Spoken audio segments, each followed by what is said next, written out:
Assalamualaikum warahmatullahi wabarakatuh. Perkenalkan, nama saya Arasyahren Saputra dari kelas 8 Robel 2. Pada kesempatan kali ini saya akan bercerita dengan judul Si Kancil Mencuri Timun. Kita awal cerita di pagi hari yang sangat cerah, di hutan yang sangat segar.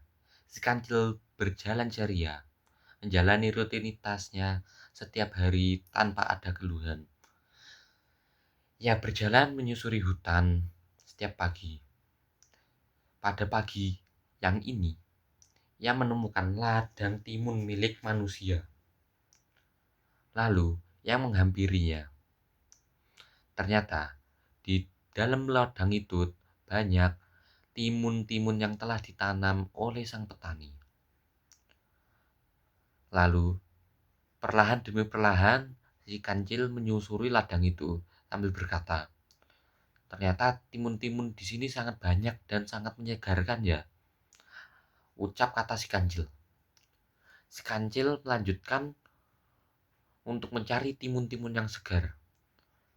1 timun, 2 timun, 3 timun, 4 timun.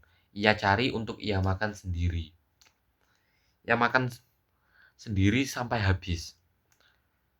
Setelah ia makan, ia pun kenyang. Tanpa ia sadari, ada petani di belakang dia tanpa ia sadari.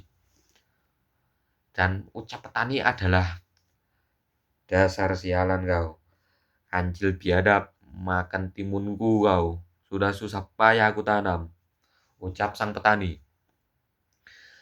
Si kancil lantas kaget.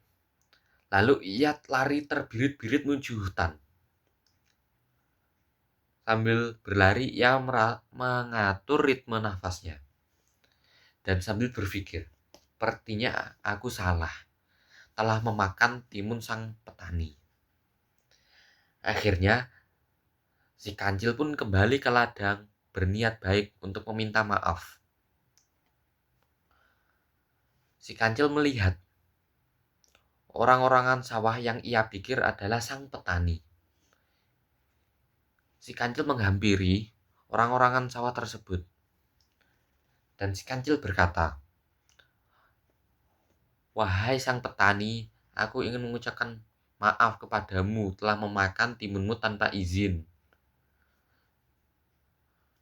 Lalu, si kancil pun berniat hati memeluk sang petani. Tapi ternyata itu bukan petani. Orang-orangan sawah yang dilumuri lim untuk menjebak sang kancil. Si kancil pun berteriak keras dan berusaha melepaskan dirinya dari jeratan lem keras itu. Dari kejauhan, sang petani mendengar teriakan sang kancil. Lalu, si petani itu lekas menuju ke ladang di mana si kancil sedang terjerat lem. Sang petani berkata, "Mampus kau, sudah ketangkap juga kau kancil." Itulah yang dikatakan sang petani.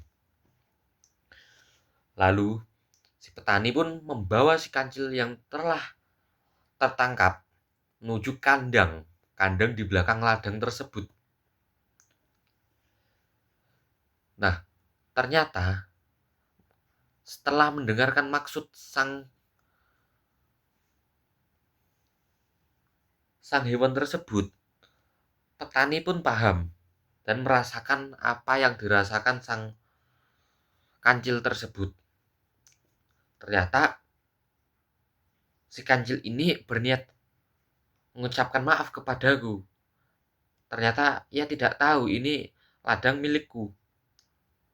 Akhirnya, ia pun bersepakat untuk memaafkan si kancil dan tidak mengulangi kejadian tersebut lagi. Si kancil pun juga, ia akan berjanji tidak mengulangi kejadian tersebut.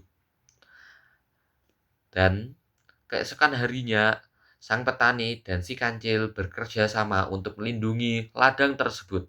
Sekian dari saya akhiri cerita Si Kancil Mencuri Timun dengan bahagia.